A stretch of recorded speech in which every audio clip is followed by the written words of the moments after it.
This episode contains graphic content that may not be suitable for all ages. Listener discretion is advised. If you or someone you know is struggling or in crisis, help is available. Call or text 988 or chat with someone at 988lifeline.org. Those outside of the US, reach out to someone at your local crisis center or hotline.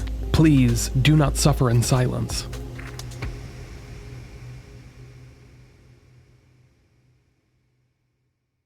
Carlina White's world shattered in an instant when she uncovered a truth that had been buried for over 2 decades. Her entire identity was a lie. For years, she had lived as a woman named Nejdra Nance, believing she knew who she was, where she came from, and the family that raised her. But a gnawing feeling of uncertainty had always haunted her, a shadow of doubt that led her to dig deeper into her past. One day, Carlina discovered something that no one could have prepared her for. She was not Nejdra Nance. She was Carlina White, a baby that had been abducted from a Harlem hospital in 1987. Stolen from her mother's arms, she was raised by the woman who had taken her, a woman she had called Mom all of her life. The revelation left her devastated, leaving her grappling with an identity that was never truly hers. Carlina ultimately confronted the reality that the family she had always known was built on a foundation of deception. The woman who had raised her was not her mother. Her real parents were strangers, people who had spent years searching for their stolen child, never giving up hope. Carlina's heart ached as she imagined the pain her biological parents must have endured, the birthdays missed, the milestones lost to time, the endless prayers whispered in the dark. Finally, after years of living with a stolen identity, Carlina White was reunited with her real mother, Joy. The moment was bittersweet, filled with tears of both joy and sorrow, as the two women embraced for the first time in over 2 decades. The weight of lost time hung heavy between them, but in that embrace there was also hope. Hope that they could begin to rebuild what had been torn apart so long ago. Carlina's story is one of tragedy and triumph, of loss and love. It is a reminder that even in the darkest of times, the truth has a way of coming to light, and in that truth there is the possibility of healing, of closure, of love. While today's episode isn't about Carlina White, it does bear some similarities. You see, today's episode also features a young girl abducted, but not by a stranger in a hospital, but rather by a trusted family member. And Carlina's story is one that the abducted girl's mother has recently posted on her Facebook page, providing hope that she will one day be reunited with her own daughter. This is the story of Jason and Julia Potter.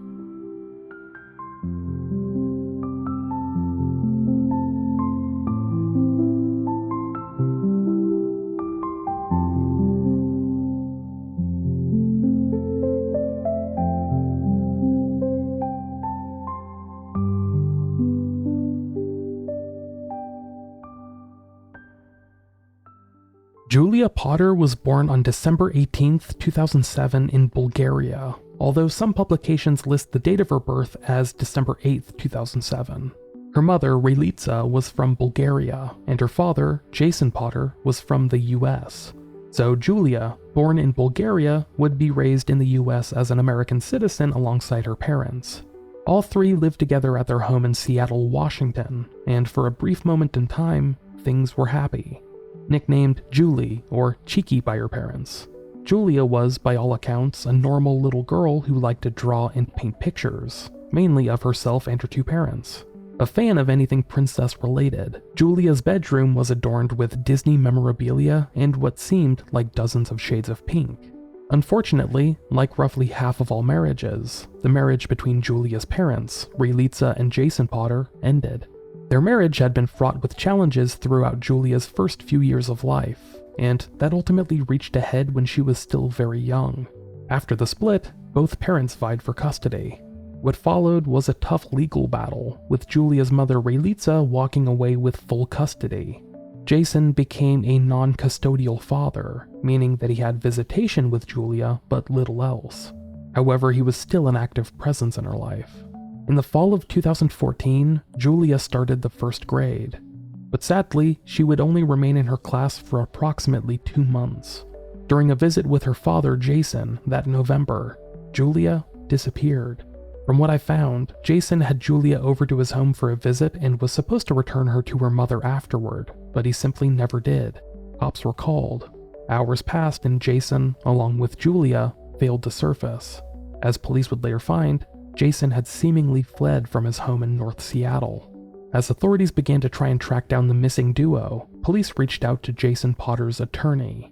Before disappearing, the 45-year-old father had reportedly told his legal representatives that he was going off the grid, and he seems to have followed through with that in the weeks and months that followed.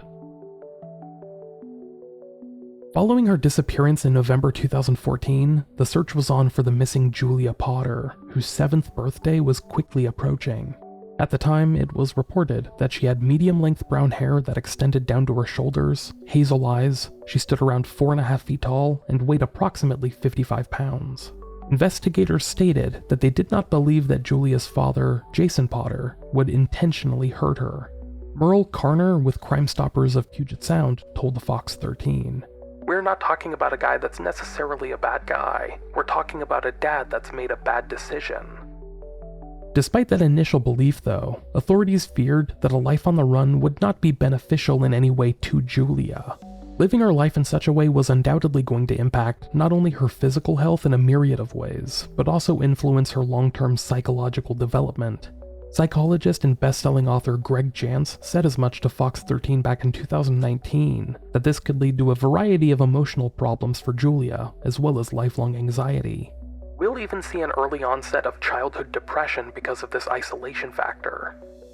Sadly, because this was a case of parental abduction, the case did not receive much attention at all.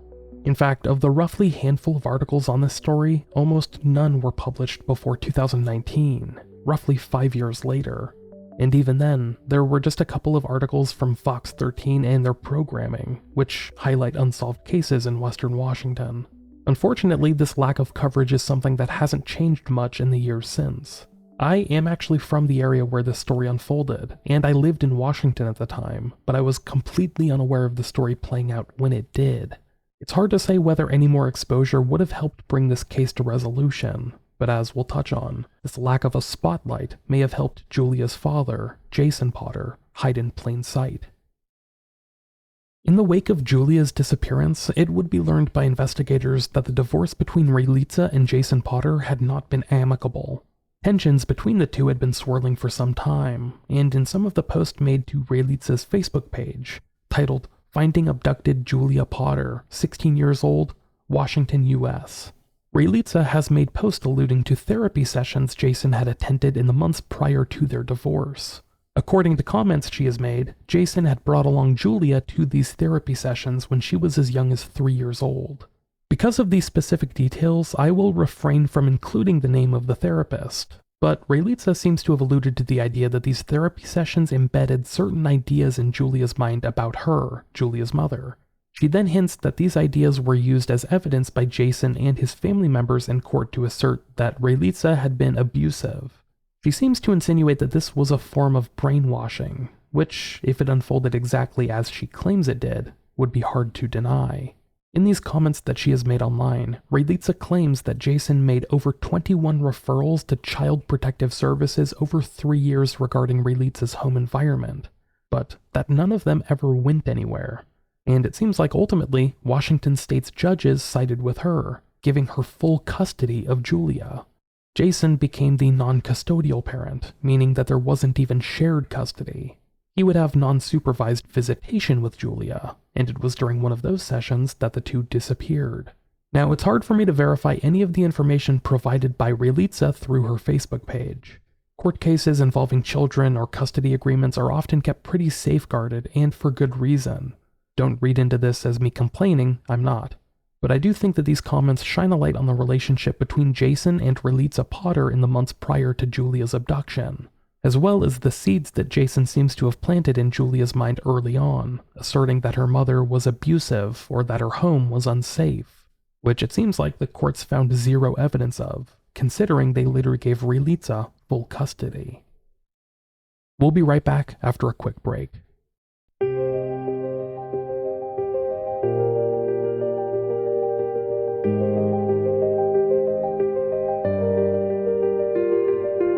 In the wake of Julia Potter's disappearance, authorities set out to highlight details about the missing girl: her height, her weight, her hair and eye color, etc. But they also set out to disseminate information about her father and potential abductor, Jason Potter. Born on September 16, 1969, Jason was 45 years old at the time of Julia's disappearance. Now, nearly 10 years later, his 55th birthday is quickly approaching.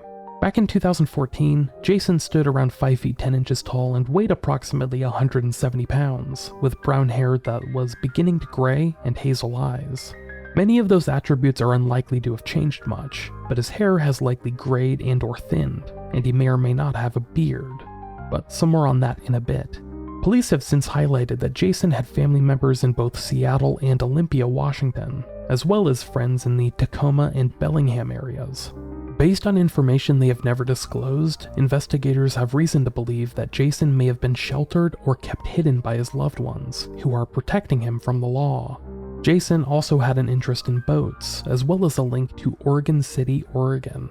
After vanishing with Julia in November 2014, a $250,000 federal warrant was issued for Jason's arrest, and he has been wanted on federal kidnapping charges ever since.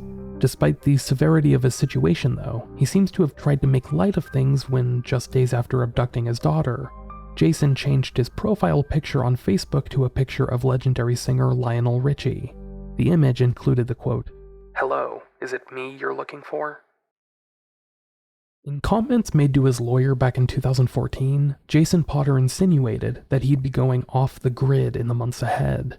While this could mean almost anything, such as hiding in plain sight, a part of me thinks that he may have meant it in a literal sense. The Pacific Northwest is a pretty vast place. I once had a family friend from New York come to visit, and they were amazed at how expansive and blanketed with forest everything is. Once you get outside of the I-5 corridor, Western Washington is absolutely covered in dense, lush forest. While I've never personally had the inclination to go and live in the woods, I feel like there are many worse places to do it than in Western Washington. Outside of the area surrounding the Puget Sound, the population density is pretty low, and despite the widespread belief that the weather in Washington is constantly pouring rain, that just isn't the case. Western Washington is often cloudy and rainy, but it's usually more of a misty rain. Rarely does it ever fully downpour. With some exceptions too, the winters are usually pretty mild. So with that in mind, is it possible that Jason Potter lived up to his word? Did he take Julia off with him into the woods, where they have lived off the grid for the past 10 years? Similar to something like the 2018 film Leave No Trace. A woman posted a comment in the Finding Abducted Julia Potter Facebook page, in which she claims to have seen a pair matching Jason and Julia's description along the northern Olympic Peninsula in Washington state. This is an area that's great for hiking and outdoors activities, and it's a place that I've gone hiking and exploring with my own friends many times. In this woman's comment, she claims to have gotten an uneasy feeling from the man and his daughter, and she believes that the man was none other than Jason Potter. She claims to have not had cell reception at the time.